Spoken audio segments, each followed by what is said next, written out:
nós estamos começando hoje o módulo Psicologia e Sociologia da Educação. Seja muito bem-vindo ao nosso curso. Eu quero me apresentar para você, quero que você me conheça. Eu sou Denise Mello, eu sou psicóloga, psicanalista, eu também sou pedagoga de formação, já trabalho no ensino universitário há 10 anos, eu sou mestre em cognição e linguagem, doutoranda em saúde mental pela UFRJ.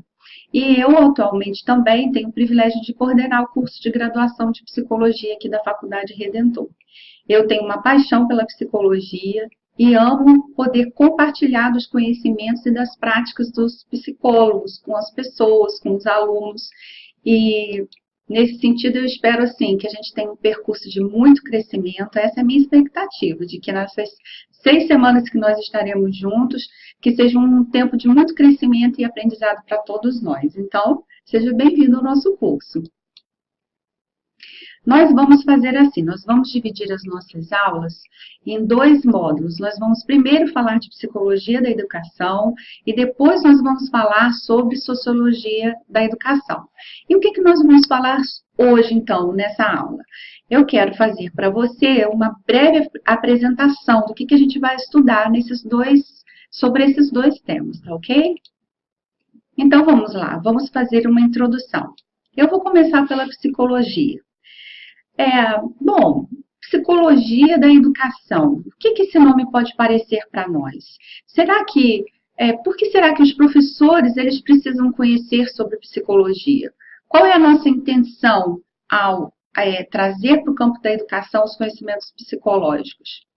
Bom, aí eu me lembrei de um psicólogo, Carl Jung. Na verdade, a formação dele, ele foi médico, se aproximou da psicanálise e depois da psicologia, e ele tem uma frase que é muito importante para nós. Ele diz assim: conheça todas as teorias, domine todas as técnicas, mas ao tocar uma alma humana, seja apenas outra alma humana. Bom, então esse é um papel fundamental da psicologia. Quando nós nos aproximamos das pessoas, nós precisamos entender que, independente do contexto, se eu sou psicólogo, e independente das nossas profissões também, do que nós fazemos, se eu sou psicólogo, se eu sou professor, se eu sou juiz, se eu sou advogado ou médico, não importa. Sobretudo, quando nós nos aproximamos das pessoas, nós estamos nos relacionando entre pessoas. Nós somos, antes de tudo, pessoas. E as pessoas de quem nós nos aproximamos também são pessoas. Qual a implicação disso? Que aí todas as nossas ações devem ser direcionadas por respeito, por dignidade, por ética. E isso tem muita importância no tempo que a gente vive, porque a gente percebe um aumento de intolerância nas relações, os laços sociais cada vez mais frágeis, e aí a psicologia sempre vai nos lembrar que as nossas relações elas se tecem entre pessoas. Nesse sentido, engasguei. Nesse sentido, é muito importante a gente lembrar dessa relação professor e aluno, que vai acontecer entre pessoas. O professor, uma pessoa, um profissional que está ali capacitado para dar aulas, o aluno que quer aprender com ele sobre um conhecimento que ele deseja aprimorar. Então, a psicologia sempre vai nos lembrar que ali é uma relação entre pessoas. Mas olha só, será que a psicologia, de onde que ela parte? Quais são os pressupostos dela? Às vezes, assim, a gente ouve até no dito popular, psicólogo e louco, todo mundo tem um pouco. Então, será que, porque quando a gente se relaciona e eu escuto uma pessoa, será que eu sou também um pouco psicólogo?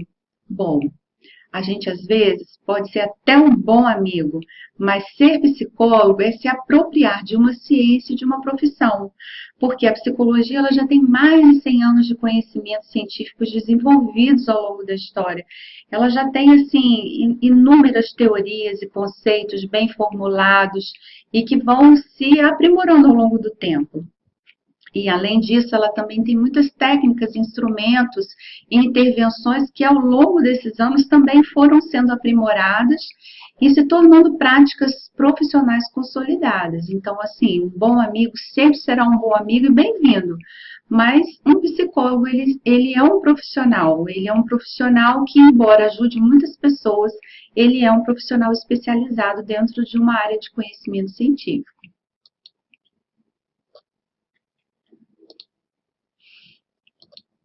Bom, então,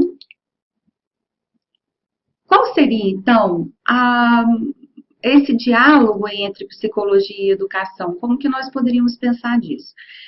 Na verdade, educação e psicologia são duas áreas de conhecimento e duas áreas de interface, porque, assim, se por um lado a educação ela se ocupa da transmissão de conhecimentos, saberes, valores e princípios, a psicologia, ela tem muitos conhecimentos que podem ajudar a entender como esses processos eles funcionam. Então, nós temos as teorias psicológicas, que podem muito ajudar na educação, por exemplo, como se tece os processos de aprendizagem. Será que nós aprendemos porque simplesmente é o acaso ou existe algum elemento que nos leve a um determinado aprendizado? Por exemplo, eu disse há pouco que eu sou psicóloga. Pode ser que você que esteja me ouvindo, você seja um pedagogo, ou você seja um sociólogo, enfim. O que nos levou a nos aproximar dessas áreas? A psicologia já comprovou que existem alguns processos psicológicos, um deles se chama motivação. Então, nós podemos pensar que o que me levou a ser psicólogo, o que te levou a ser pedagogo, o que levou você a ser sociólogo, foram vários processos psicológicos interligados. E é muito importante o professor ter noções básicas de que eles existem, de como eles se operam nas pessoas. Mas, além disso, dentre essas teorias dos processos psicológicos básicos, nós também temos as teorias da aprendizagem. Nós já sabemos que há diferentes tipos de aprendizagem relacionados a diferentes tipos de inteligência, e isso é muito importante para o professor saber, porque pode ser que aquele seu aluno, ele apresente algumas dificuldades em algumas áreas, mas ele seja brilhante em outras áreas. Há pouco tempo eu tive essa experiência com uma aluna em sala de aula. Ela sempre me parecia muito, assim, ausente às vezes. Muito aérea, parecia que estava lá pensando no Facebook.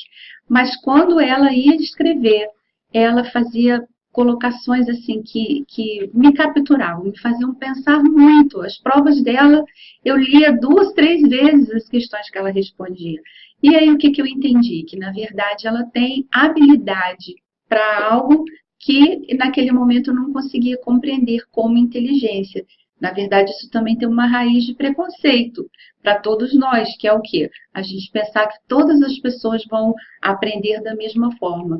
A psicologia pode, então, ser muito útil para um professor, para ele entender que ele pode usar métodos diferentes, porque os seus alunos são diferentes e eles têm diferentes formas de aprender. Além disso, o psicólogo, ele também pode nos ajudar a conhecer as teorias do desenvolvimento humano. Nós sabemos que ao longo da vida, e tem um dito popular que é muito verdadeiro, que nos diz o seguinte: a gente só para de aprender quando morre. Isso é verdade. Enquanto nós vivemos, é sempre tempo de crescer, de mudar, de amadurecer. E as teorias do desenvolvimento, elas nos ajudam a compreender que ao longo da vida, em cada fase, há um tipo de aprendizado diferente. Há uma forma de aprender que é diferenciada. E essas formas de aprender, elas são facilitadoras ou dificultadoras desse processo de aprendizagem.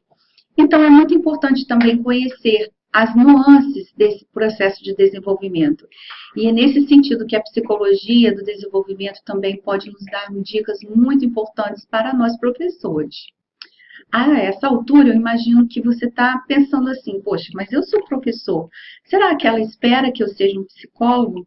Não, eu espero que você continue sendo professor, mas eu espero que você seja um professor apropriado de alguns conhecimentos psicológicos alguns conhecimentos psicológicos que vão poder te ajudar muito no seu ofício como professor.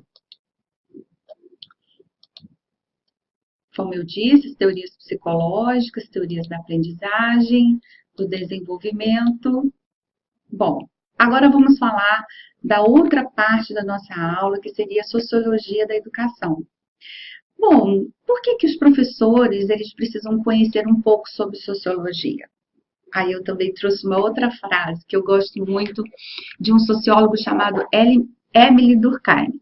Ele disse assim: é preciso sentir a necessidade da experiência, da observação, ou seja, a necessidade de sair de nós próprios para aceder à escola das coisas, se as queremos conhecer e compreender.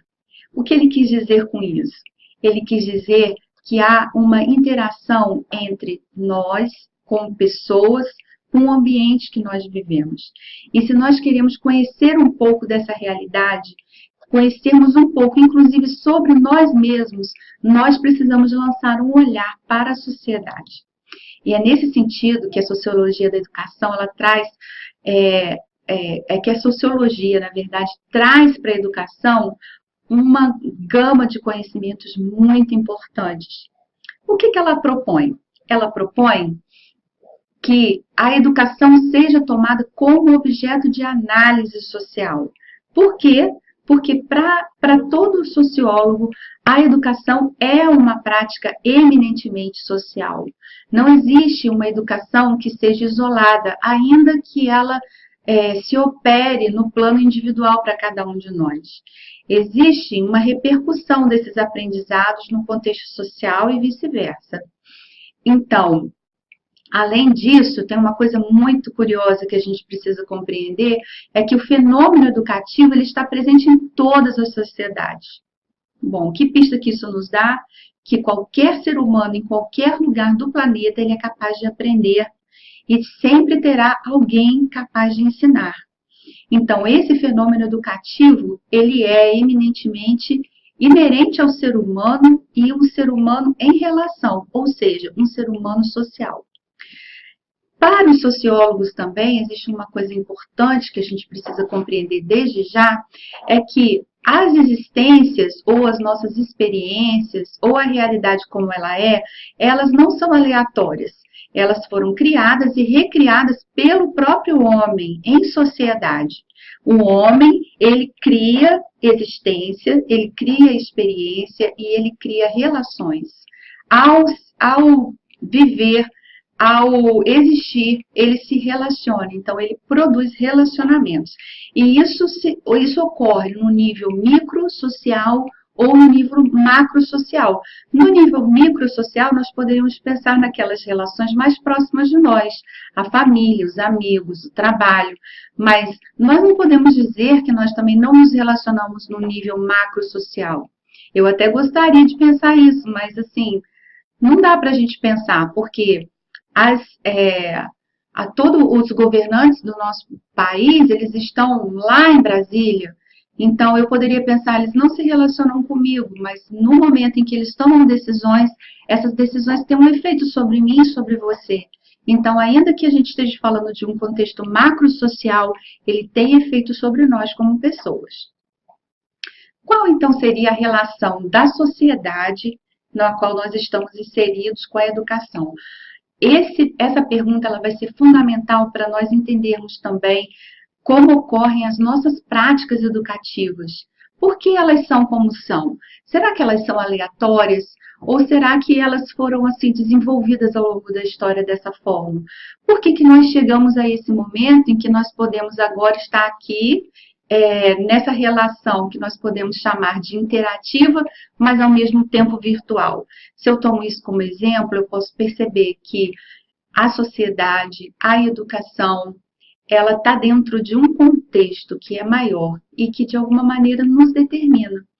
E isso acontece tanto por um lado positivo, olha que benefício. Talvez eu não te conheceria, eu não saberia quem é você. Mas, por essa relação interativa, nós temos essa possibilidade de nos conhecer de alguma maneira. Mas isso pode ter um lado negativo também, que seria da exclusão social, que será um tópico que nós vamos abordar no conjunto de tudo que nós vamos estudar ao longo das nossas aulas. Bom,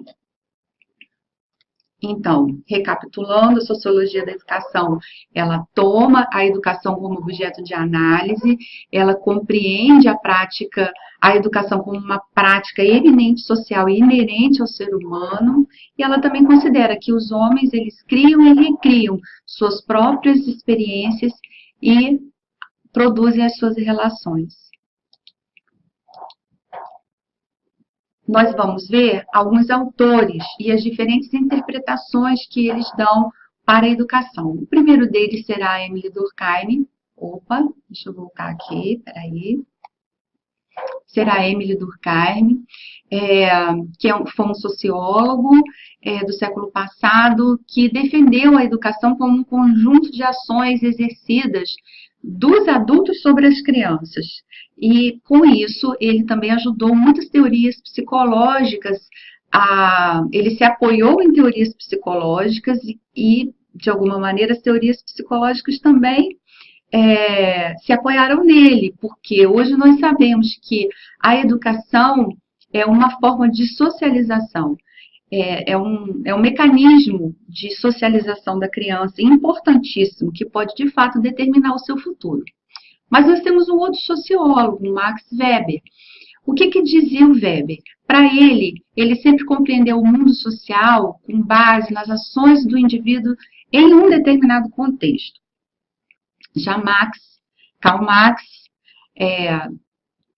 esse grande pensador, ele pensava muito na educação como um mecanismo de alienação ou como um mecanismo produtor de uma revolução social. Marx sempre acreditou que toda a máquina educativa, ela caminha para produzir pessoas alienadas ao trabalho e ao capital.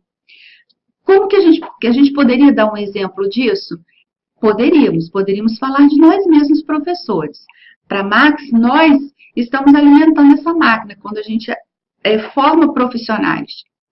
E nós vamos formar profissionais para quê? Para eles serem mão de obra no mercado.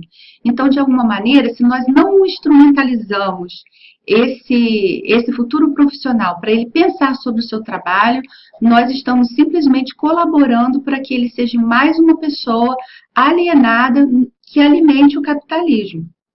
Mas Marx disse o seguinte, que a educação ela pode também ser um grande instrumento revolucionário. Como que nós fazemos isso? Quando nós não simplesmente transmitimos conhecimentos, mas produzimos nas pessoas com quem nós nos relacionamos o desejo de questionar as realidades, de problematizá-las, de compreender que o processo de ensino-aprendizagem ele é uma construção, ele não é dado e acabado, e que o professor é uma parte importante dele, mas o nosso papel é fazer as pessoas pensarem.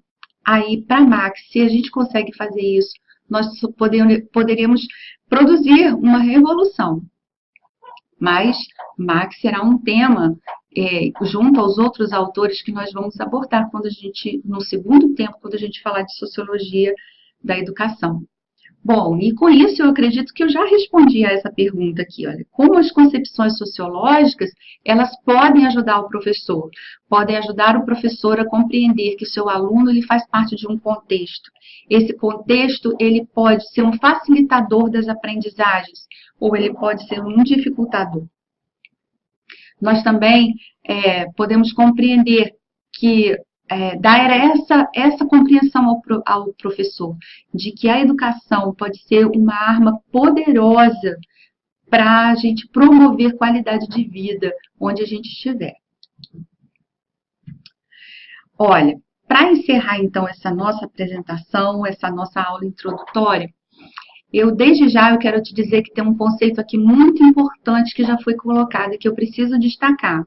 É que toda a nossa concepção, quando nós falamos de psicologia da educação, quando nós falamos de sociologia da educação, nós estamos introduzindo um conceito que se chama uma abordagem psicossocial. O que ela quer dizer para nós? Ela quer dizer para nós que o ser humano, ele é muito diversificado. Ele é muito diverso em si mesmo, né? Eu costumo dizer que uma pessoa, ela é um universo. Por quê? Porque nós somos complexos, nós somos, eu diria assim, em termos de subjetividade, nós somos infinitos. E dentro desses múltiplos fatores que nos compõem, emocionais, biológicos, sociais, psicológicos, esses múltiplos fatores que nos compõem, existe uma dinâmica entre eles, ou seja, um movimento, uma aproximação entre eles. E aí é muito interessante a gente compreender esse conceito, que todo o nosso conhecimento que nós vamos tecer daqui para frente, ele terá, digamos assim, ele será fundamentado dentro de uma concepção psicossocial, ou seja, de uma multiplicidade, mas de uma multiplicidade que não está assim separada, que não está assim, cada um no seu quadrado, mas que elas se entrelaçam, se atravessam, se mesclam e que dão essa conotação à nossa vida, assim, dão essa marca para nós, seres humanos, de uma complexidade que, particularmente para mim, é o que a gente tem de mais bonito. Então, eu quero saber sobre as suas dúvidas. Então, eu gostaria que a gente pudesse conversar um pouco, se você ficou satisfeito ou insatisfeito, quais foram, o que eu deixei aí de questão para você, o que você não compreendeu. Enfim, eu espero o seu feedback, tá ok? Obrigada.